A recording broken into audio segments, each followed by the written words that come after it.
നമസ്കാരം. നമ്മുടെ സമൂഹത്തിൽ ഇന്ന് നാം നിരന്തരം കേട്ടുകൊണ്ടിരിക്കുന്ന ഒരു വാക്കാണ് പോക്സോ എന്ന് പറയുന്നത്.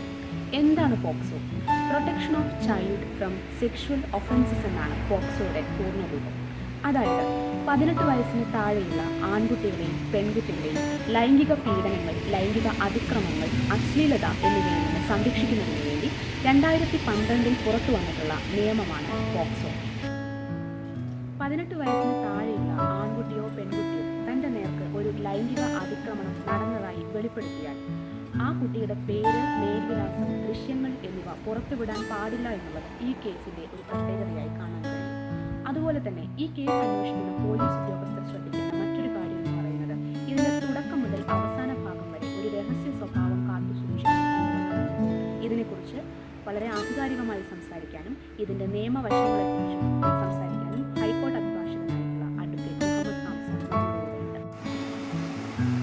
പോക്സോ ആക്ട് നിലവിൽ വരുന്നത് ശരിക്കും 2012 അമെൻഡ് ചെയ്തിട്ട് പുതുതായിട്ട് പുതിയ അമെൻമെൻറ്റ്സ് കാര്യങ്ങളൊക്കെ വെച്ചിട്ട് വരുന്നത്.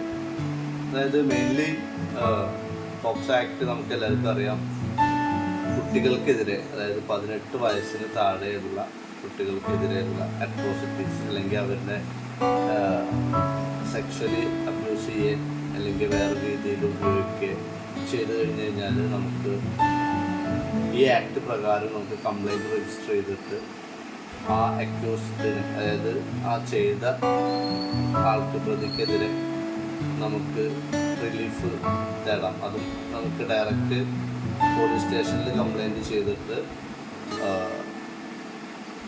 കോടതി മുഖാന്തരം ട്രയൽ നടത്തി ആ പ്രതിക്ക് തക്കതായിട്ടുള്ള ശിക്ഷ നമുക്ക് മേടിച്ചു കൊടുക്കാൻ കഴിയും.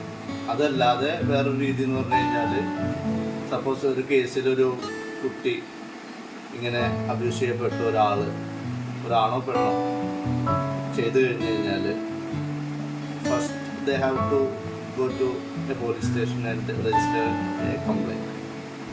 അങ്ങനെ കംപ്ലൈൻറ്റ് കൊടുത്തിട്ട് പോലീസ് ഉദ്യോഗസ്ഥൻ, അവിടുത്തെ SHO അത് റിസീവ് ചെയ്യാതിരിക്കുകയോ അല്ലെങ്കിൽ വേണ്ട നടപടി, അന്വേഷണം നടത്താതിരിക്കുകയോ ചെയ്തു കഴിഞ്ഞാൽ, അതായത് ഒരു FIR രജിസ്റ്റർ ചെയ്യാതെ തിരിച്ചയച്ചു കഴിഞ്ഞാൽ ആ വിക്ടിമിന് ഡയറക്റ്റ് നമുക്ക് കോടതിയിൽ ഒരു ഹർജി ഫയൽ ചെയ്തിട്ട് പോലീസിനെ ഡയറക്റ്റ് ചെയ്യാനുള്ള ഒരു പ്രൊവിഷൻ.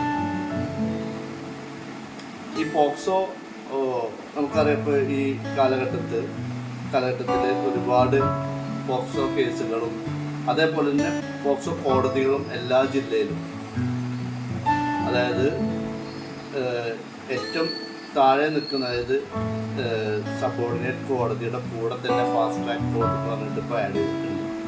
ഇപ്പോൾ ഈവൻ ഇപ്പോൾ ഞാനൊരു എക്സാമ്പിൾ പറയുകയാണെങ്കിൽ, ഞാൻ പട്ടാമ്പി ബാർ അസോസിയേഷനിലൊരു മെമ്പറാണ്.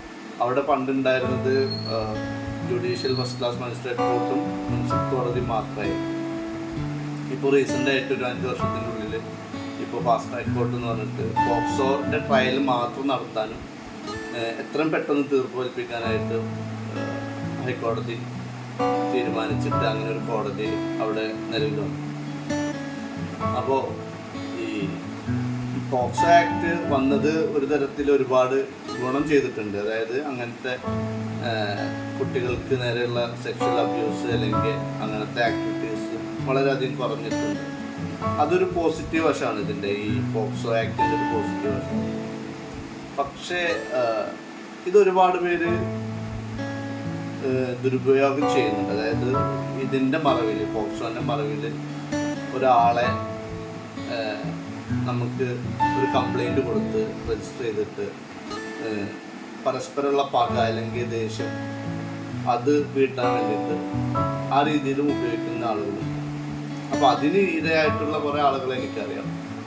അതല്ലാതെ തന്നെ ഒരുപാട് ഈ ആളുകൾ ഇതേപോലെ കുട്ടികളെ ഉപയോഗിക്കുന്ന തരത്തിൽ കംപ്ലൈൻറ്റ് പോയിട്ട് ജെന്യൂനായിട്ടുള്ള കേസുകളുണ്ട്.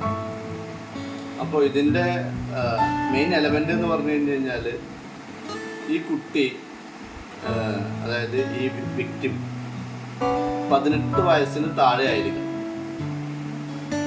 അങ്ങനെ ഒരു കുട്ടിക്ക് ഒരാളിൽ നിന്ന് ഇതേപോലൊരു സെക്ഷൽ അബ്യൂസ്, അത് ഒന്നെങ്കിൽ നോട്ടം കൊണ്ടാവാം, ഈവൻ നോക്കിക്കഴിഞ്ഞാൽ വരെ ആ കുട്ടിയുടെ പിതാക്കളോടോ അല്ലെങ്കിൽ അവരുടെ പഠിപ്പിക്കുന്ന ടീച്ചേഴ്സിനോടോ സ്കൂളിലെ കൗൺസിലർ ഉണ്ടല്ലോ, അവർ മുഖാന്തരം കംപ്ലൈൻറ്റ് പറഞ്ഞിട്ട് അവരെ കൊണ്ട് നിയറസ്റ്റ് പോലീസ് സ്റ്റേഷനിൽ ഒരു പരാതി നൽകിയിട്ട് രജിസ്റ്റർ ചെയ്യാം.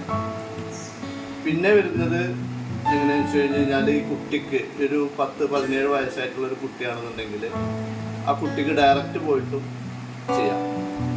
പിന്നെ ഒരു പ്രത്യേകത എന്ന് പറഞ്ഞു കഴിഞ്ഞാൽ, ഈ കുട്ടി അബ്യൂസ് ചെയ്യപ്പെട്ടു, സപ്പോസ് ഒരു 15 വയസ്സുള്ള സമയത്ത് അല്ലെങ്കിൽ ഒരു 16 വയസ്സുള്ള സമയത്ത് ഈ കുട്ടി സെക്ഷലി അബ്യൂസ്ഡ് ആയിട്ടുണ്ടെന്നുണ്ടെങ്കിൽ, അല്ലെങ്കിൽ കുട്ടീനെ വേറെ ആരെങ്കിലും ഇത്തരത്തിൽ ഉപയോഗിച്ചിട്ടുണ്ടെന്നുണ്ടെങ്കിൽ, ഈവൻ ഈ കുട്ടി മേജർ ആയതിനു ശേഷം, അതായത് 18 വയസ്സ് അറ്റൈൻ ചെയ്തതിന് ശേഷം വേണമെങ്കിൽ ഈ കുട്ടിക്ക് പോലീസ് സ്റ്റേഷനിൽ പോയിട്ട് ഞാൻ ഇന്ന സമയത്ത് ഇങ്ങനെ ഒരാളെന്നെ ഇങ്ങനെ ഉപയോഗിച്ചിട്ടുണ്ടെന്നോ അല്ലെങ്കിൽ ഒരാൾ എനിക്കെതിരെ ഇങ്ങനെ ചെയ്തിട്ടുണ്ട്, പ്രവർത്തിച്ചിട്ടുണ്ട് എന്ന് പറഞ്ഞിട്ട് കംപ്ലൈൻറ്റ് രജിസ്റ്റർ ചെയ്താൽ പോലും അത് പോക്സോ ആക്ടിൽ ഉൾപ്പെടും. അതായത് ആ പോക്സോ ആക്ട് പ്രകാരം ആണ് പോലീസ് FIR ഇട്ടിട്ട് അന്വേഷണം നടത്തുന്നത്. പിന്നെ ഞാൻ പറഞ്ഞ മറ്റേ വശം, അതായത് ഇത് വേറെ രീതിയിൽ ഉപയോഗിക്കുന്നുണ്ട് ഈ പോക്സോ ആക്ട്. സാധാരണ ഒരു പോക്സോ കംപ്ലൈൻറ്റ് രജിസ്റ്റർ ചെയ്ത് അന്വേഷിച്ച് അയാളെ കണ്ടെത്തി ആളെ അറസ്റ്റ് ചെയ്തിട്ട് മജിസ്ട്രേറ്റിന് മുന്നിൽ ഹാജരാക്കിയാൽ ഫസ്റ്റ് ഡേ എന്തായാലും ഈ പ്രതിക്ക് ബെയിൽ കിട്ടില്ല. അതായത് നേരെ റിമാൻഡ് ചെയ്യുക, 14 ദിവസത്തേക്കാളും റിമാൻഡ് ചെയ്യും. 14 ദിവസം കഴിഞ്ഞിട്ട് വീണ്ടും ഈ പോലീസുകാർ തന്നെ ഒന്നുകിൽ കസ്റ്റഡി മേടിക്കും, അല്ലെങ്കിൽ ഇത് എക്സ്റ്റെൻഡ് ചെയ്യും.